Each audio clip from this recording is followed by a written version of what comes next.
बम बम बाबा की जय।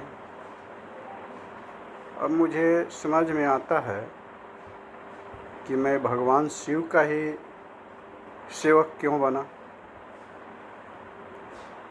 इसलिए कि हर मानव के लिए अलग अलग नाम के भगवान निश्चित किए गए हैं। सबका सिर ही एक ही जगह जाता है, चाहे जिस नाम से पूजा करें, लेकिन सबकी लीलाएं अलग अलग हैं। इसलिए हमको शायद भगवान शिव चुने या हम उनको चुने। जब तक दोनों के बीच की जब तक आपस में मेल नहीं होगा तो प्रेम नहीं होगा। इसी तरह भगवान से भी प्रेम करना पड़ता है, और भगवान खुद चुनते हैं। भगवान को लोग नहीं चुनता है। कोई विष्णु को चुनता है, कोई भगवान शिव को चुनता है, कोई ब्रह्मा जी को चुनता है। सनातन धर्म में तो अनेकों भगवान हैं। सनातन के लिए बहुत से दरवाजे हैं, लेकिन 5 देव जो ब्रह्मा विष्णु महेश गणेश माँ भवानी को जो पूज लिया, उसका बेड़ा पार लग जाता है।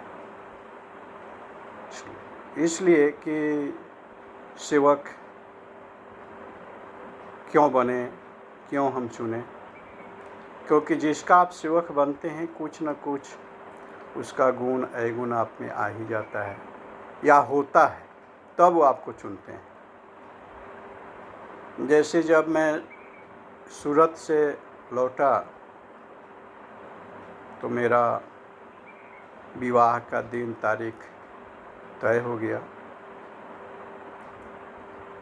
तो तय के निश्चित दिन के अनुसार मेरा बारात मारर से कनपुरा के लिए प्रस्थान किया। उसमें हम दूल्हा थे भाई। उस समय पीजो गाड़ी था, पीजो न्यू गाड़ी निकली हुई थी जिसका नाम था पीजो। लोगों का कहना था कि वो जो गाड़ी खरीद लिया उसको वो पी गया, यानी इतना डीजल पीता था। उसी पर हम गए। जब कनपुरा बारात पहुंची, घर से दक्षिण स्कूल में बारात रुका। दरवाजे लगाने की तैयारी हुई। दरवाज़ा लगाने के लिए दूल्हा आगे आगे बाराती पीछे पीछे जब चले, तो मेन जो दरवाज़ा लगाने का जो उद्देश्य होता है लोगों का, जो ये प्रथा है कि जो घर की कन्याएं या बेटी की माँ जो है वो नहीं देखी रहती है, तो ताकि उस समय उस दूल्हा को देख ले कि वो कैसा है। डिसीजन लेने का अधिकार तो नहीं है, लेकिन देख के तो कोई अच्छा कहता है, कोई ख़राब कहता है। उसी तरह जब दरवाज़ा मेरा भी लग रहा था, बाराती वहाँ पहुँच गई थी, तो मेरे सास को बहुत गुस्सा आ गया, क्योंकि हम पसंद थे नहीं। क्यों भाई? तो उनका कहना था कि लड़की मेरी इतनी सुंदर है, लड़का इतना ख़राब है, खाली इसका मुंडी ही मुंडी दिख रहा है, शरीर कहाँ है, पूरा फैर। अंगना में भात फेंका फेंकौल सब हुआ कि लड़का से ब्याह नहीं होगा। हमारे तक जब दरवाज़ा लग गया, उसके बाद फिर जब हमें स्कूल में आए तो हमारे तक खबर पहुंचा कि भाई तुम तो पसंद नहीं हो। हम लोग, क्या बात है भाई? तो तुम्हारा खाली मूरी ही दिख रहा है, शरीर तो है ये नहीं है। उनका कहना है खाली मुंडी वाला लड़का कहाँ से खोज लाया। खैर बाद में मैनेज हुआ फिर विवाह हुआ। हमको तो लगा कि भाई अब विवाह नहीं होगा, लेकिन विवाह हुआ। विवाह होने के बाद फिर पुनः कन्या लेके हम लोग अपने घर पे आए।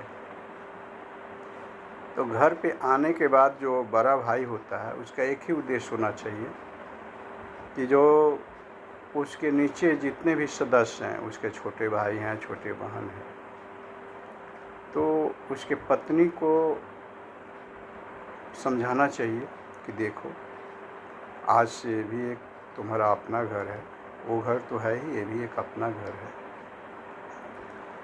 और जितने भी छोटे हैं वो सब तुम्हारे पुत्र की और पुत्री की तरह है। उसी की तरह ध्यान दे करके इन लोगों को पालना पोसना।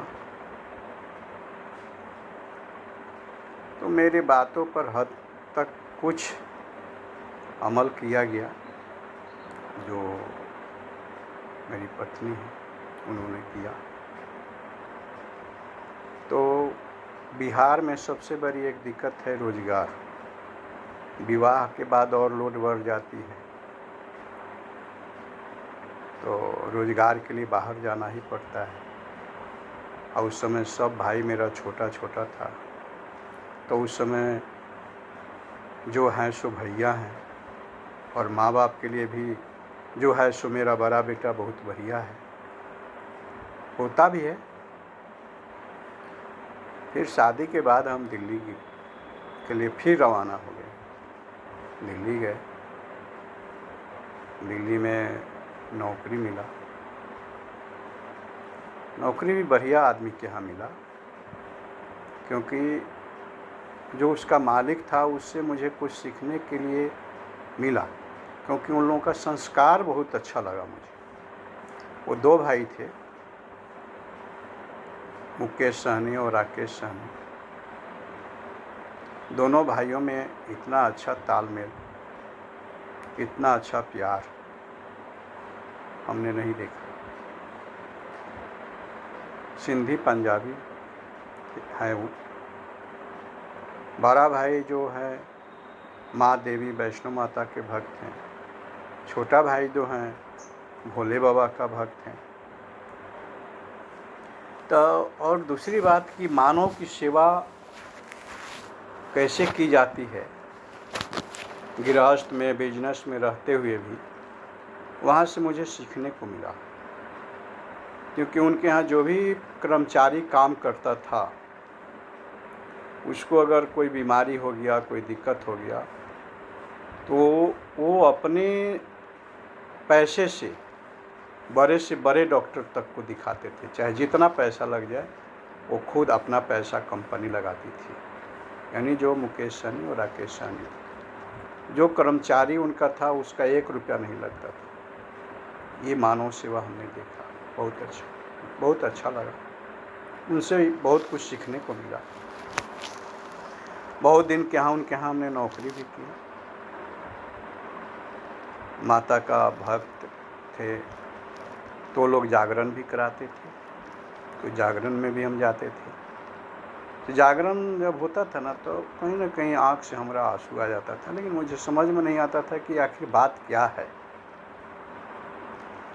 ये दिनचर्या चलता रहा। फिर कुछ दिन बाद उस कंपनी के मालिक से और हमारे बीच कुछ ऐसी बातें हो गई।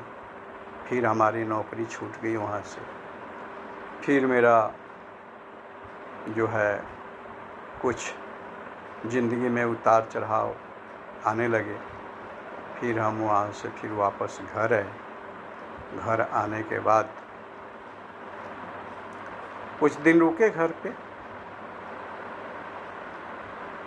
पे रुकने के बाद फिर यहाँ अपना रहते थे आराम से। फिर 5-6 महीना बाद फिर हम दिल्ली चले गए। दिल्ली जाने के बाद जॉब की तलाश में थे। जॉब मिला नहीं था, लेकिन चल रहा था। उस समय सब भाई मेरे साथ थे। दिल्ली में भी 2 भाई मेरे साथ रहते थे। सब उस समय छोटे थे। कमाई की ज़रिया जब मेरी ख़त्म हो गई वो लोग भी टेंशन में आ गए। लेकिन वहाँ हमारे एक दोस्त थे, इम्तियाज़ अहमद और शमशाद सिद्दीकी। उन्होंने मेरा बहुत सपोर्ट किया और हमारे वहाँ रिश्तेदार के चाचा लोग भी रहते हैं, वो लोग भी बहुत सपोर्ट किया। और शमशाद भाई हमारे बहुत ही अच्छे दोस्त रहे। इम्तियाज़ अहमद उनके बड़े भाई थे। बाकी की बातें अगले भाग में बताऊंगा। जब तक के लिए विदा लेता हूँ। आप सबको मेरी तरफ से प्रणाम। बम बम। आप सब बम बम बोलें ताकि आपके अंदर की जो भी नेगेटिव शक्ति या नेगेटिव माइंड है वो ठीक होगा और पॉजिटिव होगा। इसी के साथ मैं विदा लेता हूँ। बम बम।